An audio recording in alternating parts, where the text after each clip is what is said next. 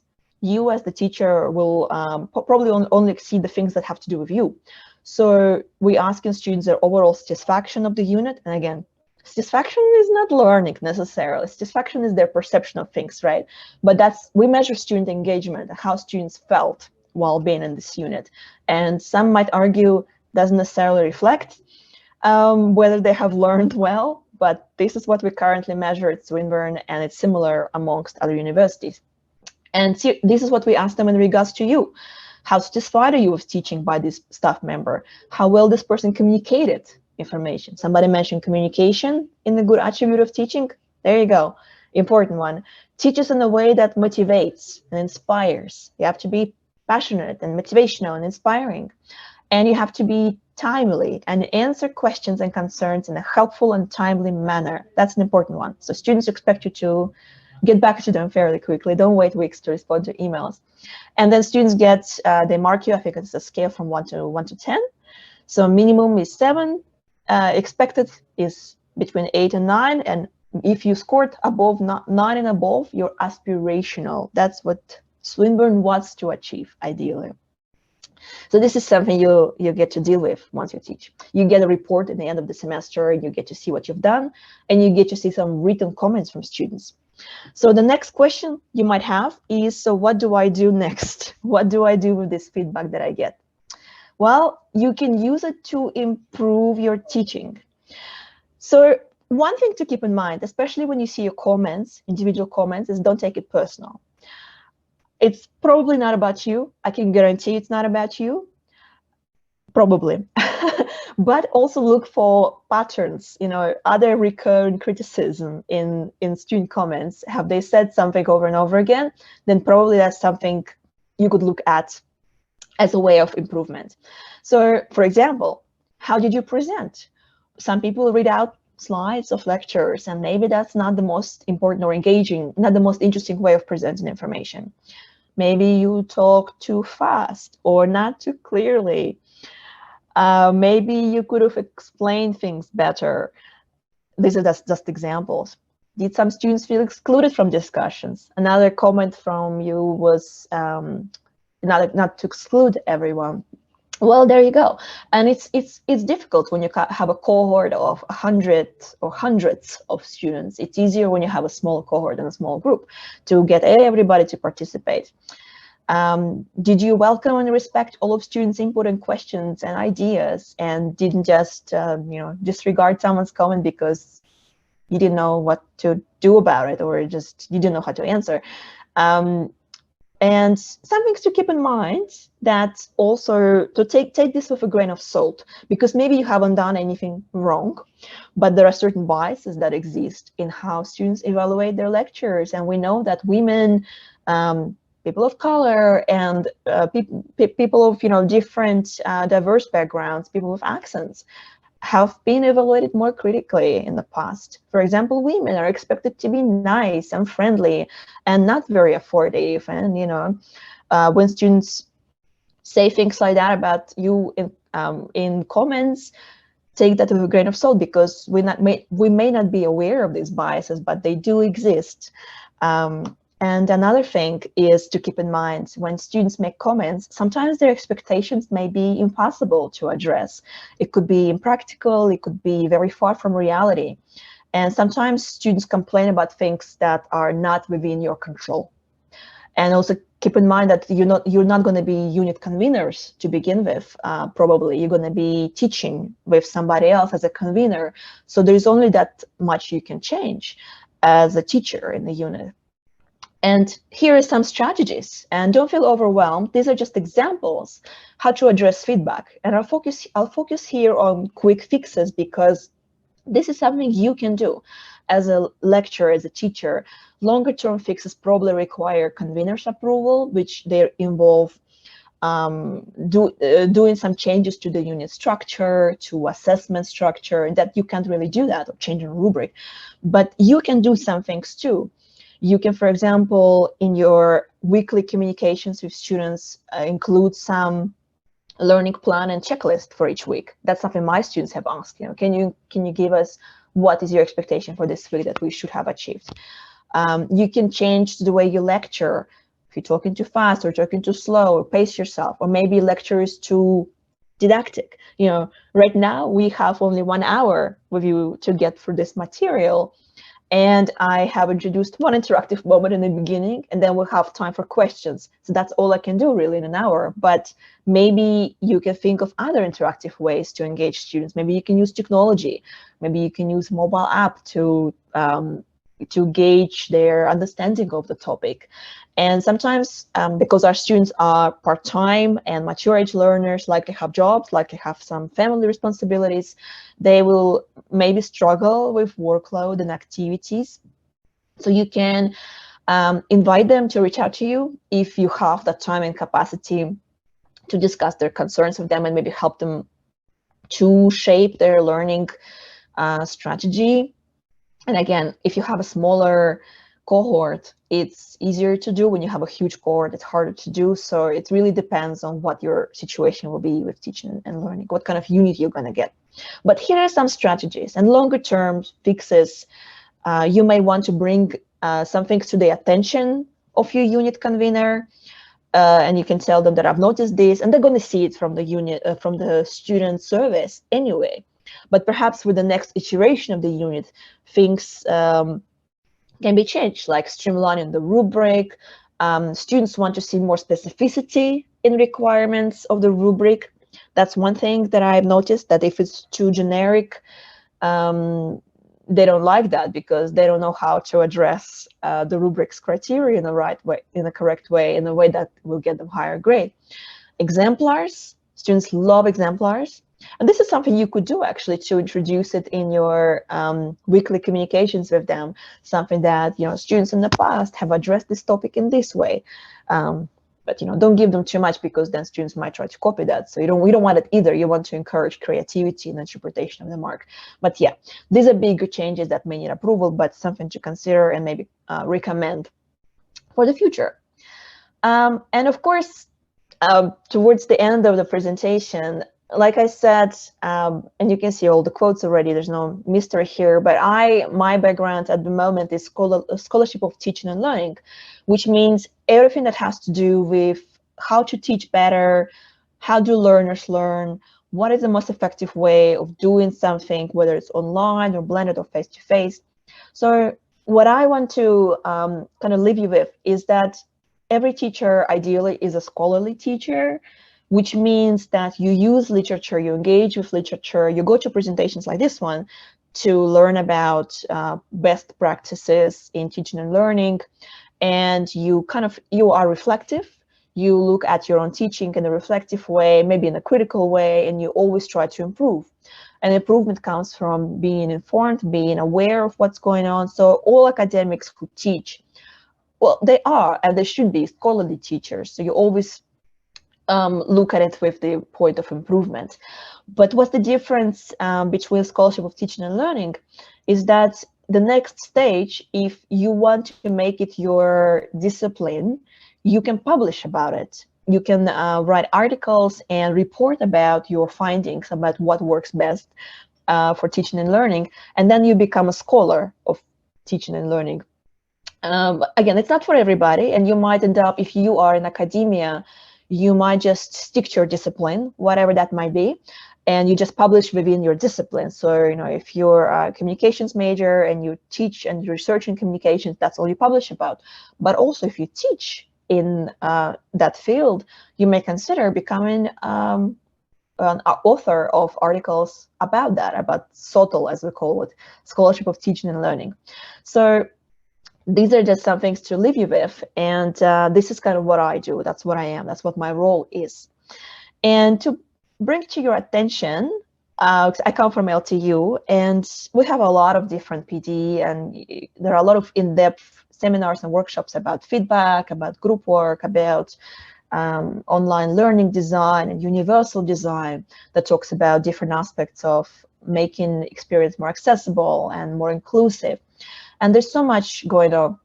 And I understand that as HDR students, you have your own load of work and you need to focus on your thesis, on your PhDs, on your master's by research. That's your priority.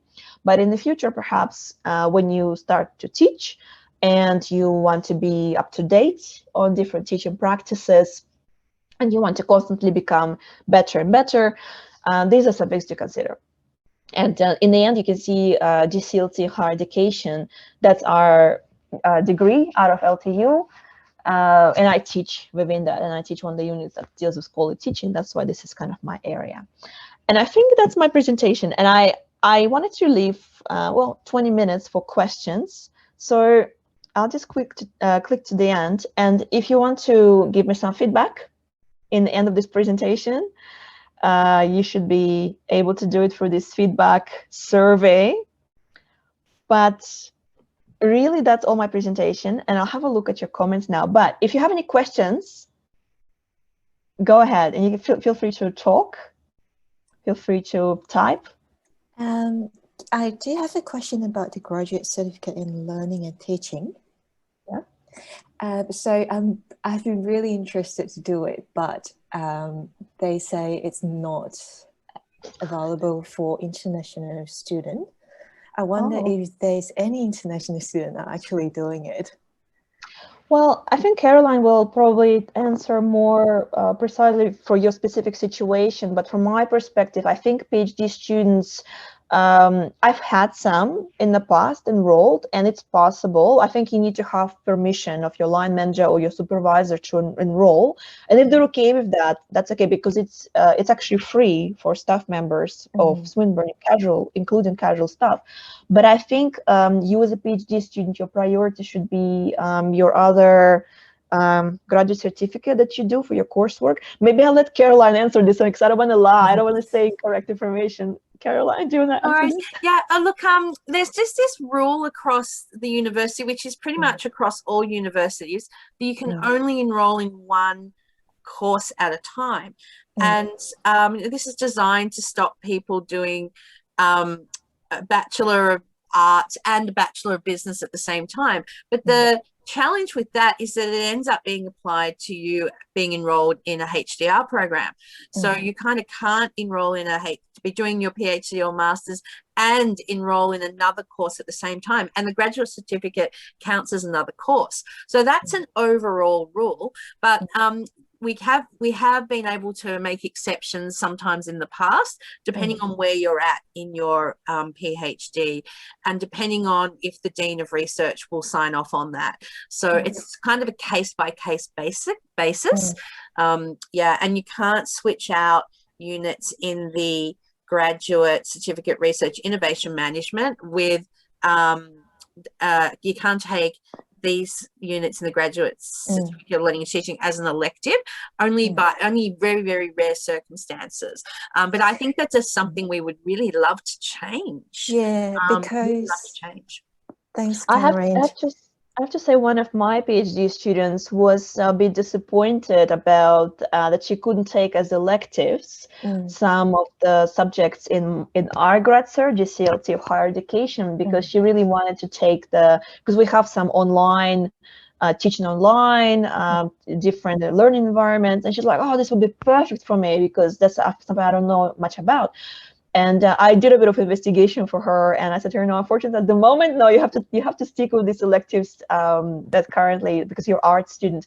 But it might change in the future. Your candidature last years, and you might end up making a case even to your supervisor that this will really be good for you. And I've had PhD students in our grad cert. It's possible. Don't give up. And if you do enroll, consider some of the units that I teach. Perhaps there's some electives that have to do with exactly this topic that I talked about today. And another one I teach is about how to teach diversity online, basically how to be more inclusive in your teaching, which is another topic. But I hope that answers your question. Right, and I really want to emphasize that we are looking at trying to change this, because certainly the university, and definitely in the school formerly known as ASH, Arts, Social Sciences, Humanities, now social sciences, media, film and education. I know our dean really wants to encourage HDRs to teach if they're appropriate for what they're teaching. You can't just teach something that you don't have a background in. You need to have a very specific background to be able to teach in specific areas. But we'd love you to have the opportunity to do the program that Katja runs. So we really we're working towards that. So stay tuned. But the method, the pathway for you to start putting these things in action or registering your interest is to let your supervisor know that you're interested in doing the graduate certificate of learning and teaching. They then will let their ADRT know, who that is, and then we will then go to the associate deans of research who are new. We have a new structure that started last week, so we will push that forward for you. But your first step is to check with your supervisor if your supervisor is happy with you doing it. Yeah, my supervisor was actually quite surprised to find out that I can't do it. Yeah, especially if your supervisor's in education, Lynn. Yeah, I mean, yes. we'll be happy to have students. You know, we love to have different kind of cohorts, and like I said, we've had them before. Like one of my students enrolled in the past, so towards the end of his candidature. So I think that worked out well for him. But yeah, hopefully we'll get more of your PhD students in our grad cert, because I think it's good. I think it's useful for you. Thank you. No worries. Working on it. yeah, working on it. Have great hopes. I have a in the chat. There is a question to me from Adnan. I don't know if you. I think it's only I can see it. Or I don't know if Adnan, if you want to say it so everybody could hear, or do you want me to read it out, or up to you. So I have another comment from Pedro. Maybe it's something to consider in the future.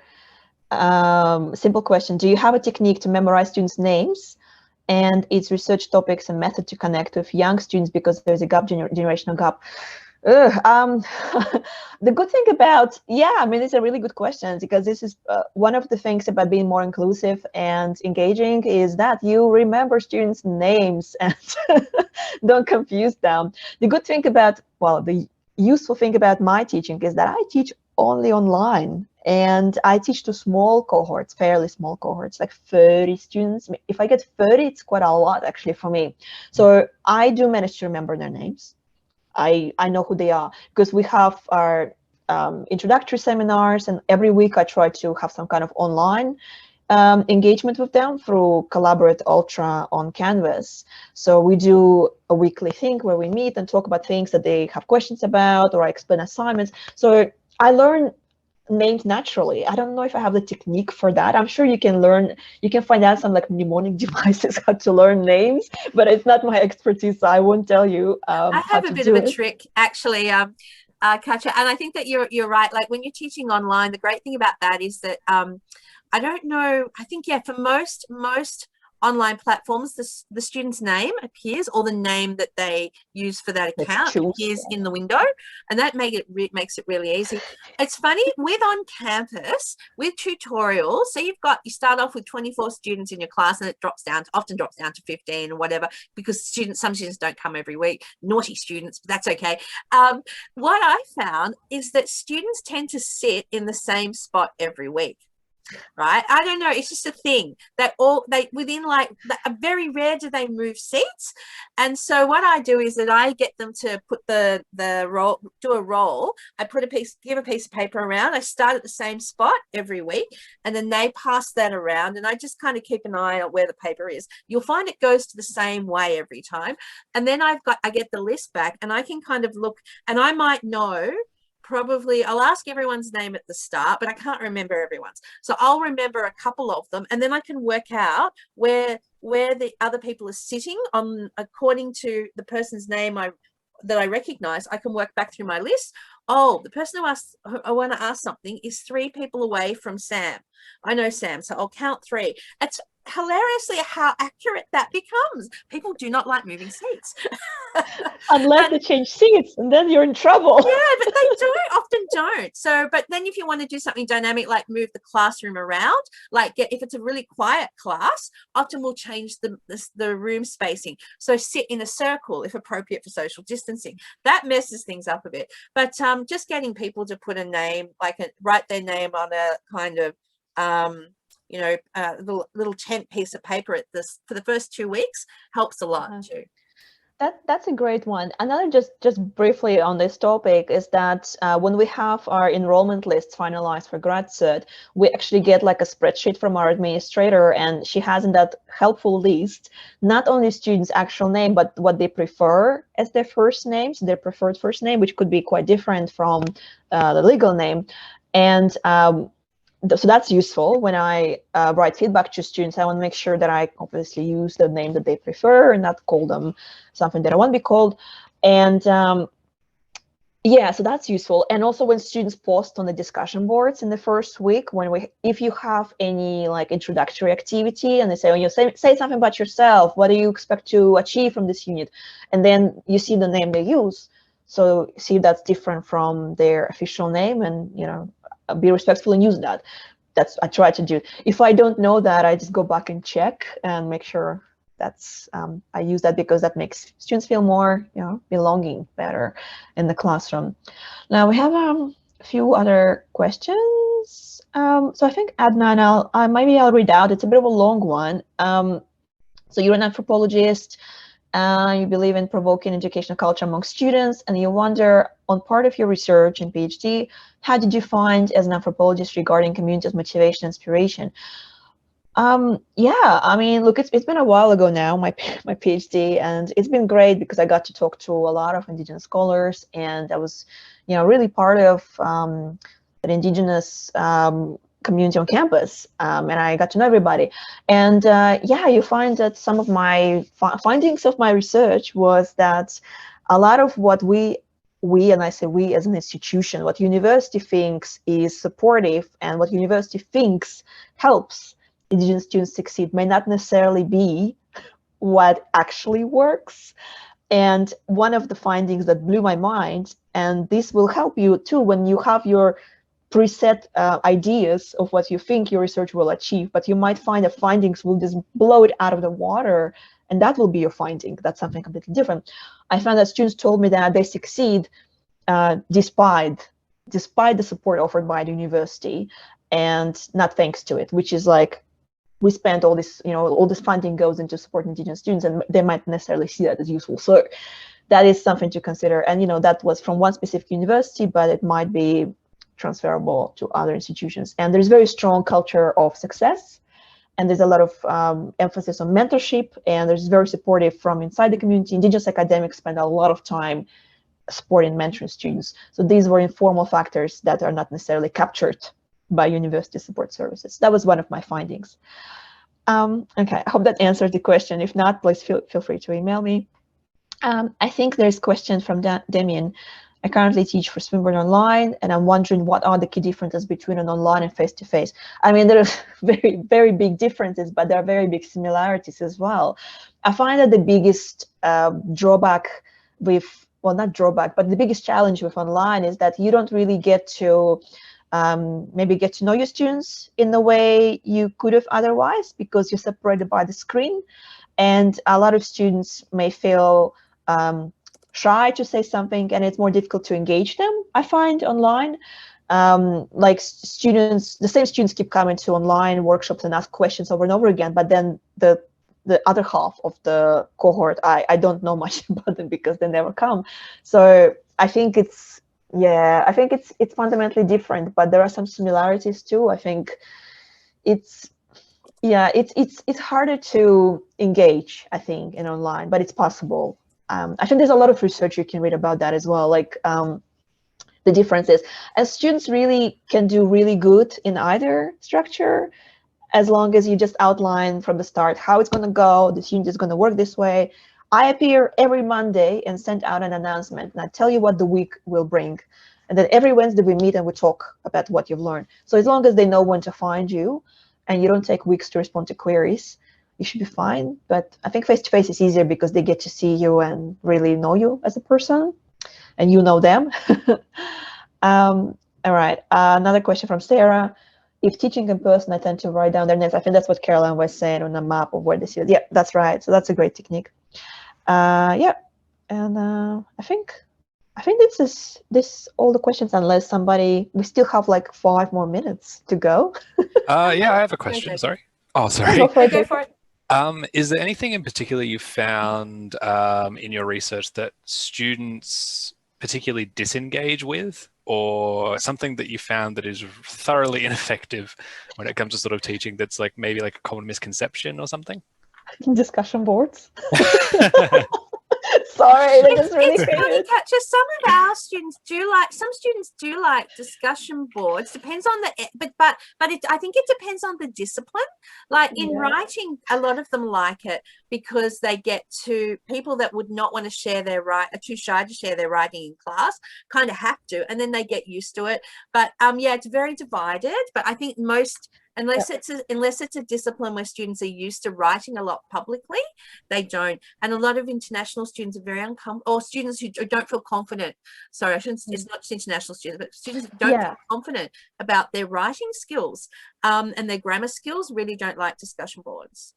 I have to say, I have to go back a bit with my answer, but that's the one that immediately came to my mind. But I think when you survey students and you ask them, what do you think about discussion boards? I think you find 50-50. I think half will say, loved it, great tool, because the way I position it to students, it's a learning tool. It's a way for you to reflect through the question. It's a way for you to prepare for assignment. You know, everything you write in the discussion boards, at least in my units, you can then kind of reuse and reshape and make it part of your assignment in a way. But half of the students really don't like it because for different reasons. And I find that with me, you know, when I get 50 posts on discussion boards in a day, it's not realistic for me to answer to every single one of those posts. So I tell them from the start, you know, if you have a question for me, you need to come straight to me or post it in a specific place where I can answer. But a lot of students say, oh, I posted something and nobody responded or nobody even acknowledged my post. Useless, I don't want to do it again. So that's why, and it could be a matter of design, like the learning design is a bit, there's an issue there that I need to troubleshoot, and it's up to me as a convener to say, maybe there's too many discussion board activities, maybe they're being overwhelmed, because some units that I teach that I took over because of COVID restructure, I had to take over units from scratch. And some of these units, discussion board, like 5 posts a day. Like, what kind of design is that? How can you expect people to just sit and type the whole day, answers to answer and answer and answer? That's where issues begin. It's an issue of design. So no matter what I answer, what students hate or disengage with, it's probably a matter of issue of design of the unit, I think. Because, well, another thing, another answer to this, I find I get a lot of emotional engagement I need to invest into group work management. Because group work, teamwork, whatever we want to call it, when we assign groups randomly, and I assign them randomly, it can go either way. It can go great. It can go okay. It can go really badly too. Like and the people that I deal with are mature age learners. Like they're my age, they're older than me. They maybe have PhDs already, and it's the same issues as undergrads.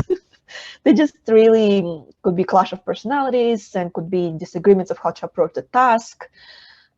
Just all sorts of issues. And sometimes, look, I had students approach me saying, I don't want to be in this group of these people. I don't think it will be productive to me or to them. Can I please leave and do this assignment on my own?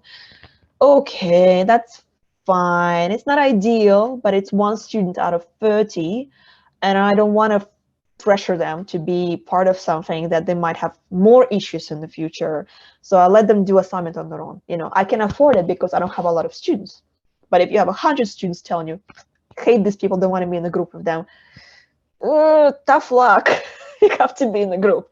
So, you know, but yeah, I think discussion boards and group work are the ones that I find kind of the most complaints about in my evaluations. I would say But again, if you design them in a way that engages students and you thought about all these possibilities, then in group work can be very rewarding in the end. And I've seen assignments from my students, oh my goodness, it's so good. They have produced, and the group had so many issues, and yet they managed to just rise above the challenges.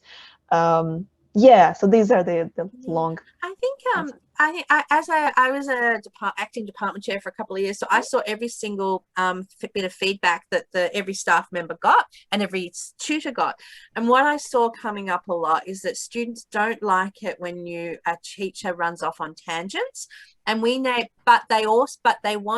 they really like it when you show a little bit about yourself. So they like a story, but they don't want it to go on for too long, and they want it to be relevant. And the amount of times, like, I know I've been in lectures, I've sat in lectures across the whole semester when I've seen for a couple of semesters, I've seen the same staff member give the same story, and it's been the same length of time roughly, but some year it's come back with, oh, there were too many tangents. So you kind of have to really read the room a lot, and students just really, they will turn off if they think that you're mean, and we don't often realize we're coming across sometimes as a bit mean. So you have to kind of balance that. You have to really curate your personality as to what you show, and also humor. Katja mentioned humor before. Humor is a great engager, but you have to be careful that your humor aligns with the room, because if your humor's off, if you miss that mark, there'll be someone in the room that gets offended. So you really have to tiptoe. So I'm very cautious about humor. I use it a lot because I'm just such a funny person normally, aren't I, Katja? You are just but I do really, like, I'm very cautious. So I'm almost you really need to think about what you want the students to see you as before you walk in the room, I think. Yeah, and I find it also balancing too between being very nice and funny and humorous, but also you're a lecturer, and there has to be a boundary or a barrier, not a barrier, but it has to be some kind of distance, because you'll be the one marking their assignments, you'll be the one making decisions about their learning that they. Katja, is it okay for somebody who's teaching to actually ask the class, probably not the whole class in one, but to ask a couple of students, oh, how's it going? How are you finding the class? Is there anything that you think that, it's not working for you? Is that something you'd recommend doing? Yeah, I would definitely recommend doing that, especially if you see, if you teach online, and even if you don't teach online, you still have access to the Canvas LMS site for that subject. You can actually see how often a student has been logging in. So I find that if a student has disappeared for a week or something, that he or she they haven't logged in for a while, I reach out to them and ask, hey, how are you going? I haven't seen you a lot in all the activities. I haven't seen you in discussion boards. How are you doing? Do you want to talk about your plans for assignments? Do you want to talk about how I can help you?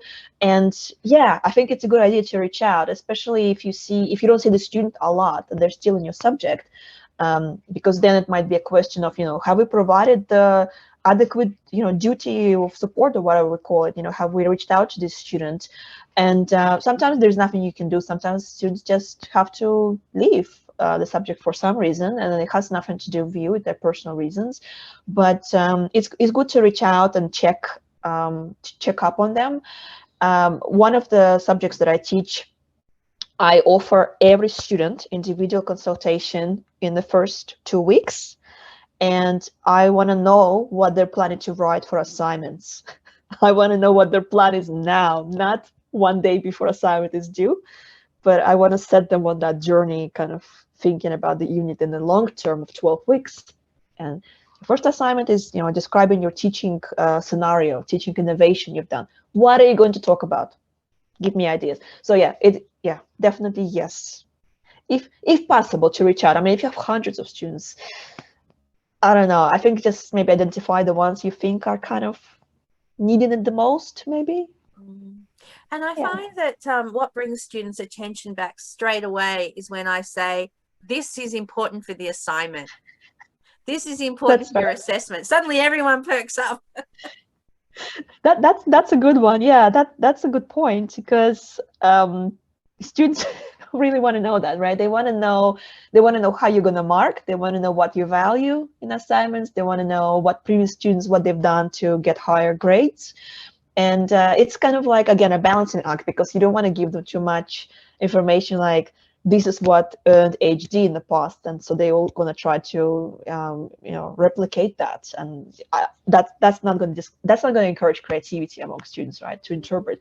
But at the same time, I find that I give them exemplars of what I marked in the past, and I say, hey, this is what students responded to this question, and I got them credit because these are the reasons. And to get higher grade than that, I would expect to see this and maybe that, but also think about this. So you give them options. And another thing I do, but maybe you won't be able to give that much time, is to offer them for you to have a look at drafts of assignments. And I do that with some students who have not done as good in the past as they could have. And I reach out and say, hey, you maybe didn't do as good on your first assignment, but what if I have a look at your draft for next assignment so I can give you some pointers to elevate your grade? Something to consider if you have the time and energy to do that. But again, may not be possible with hundreds of students. Yeah. I just want to say that we're almost at time, but if you want to continue this conversation, my email is there. You can reach out to me. You can find me. You can ask me questions. That's fine. Maybe Carolyn will invite me again for other Absolutely. talk. Who knows? Absolutely. And I'll just pop back up the sign-in, the points sheet if anyone needs it for Graduate Certificate Research Innovation Management. Cool. Any last questions for Katja as we wrap up?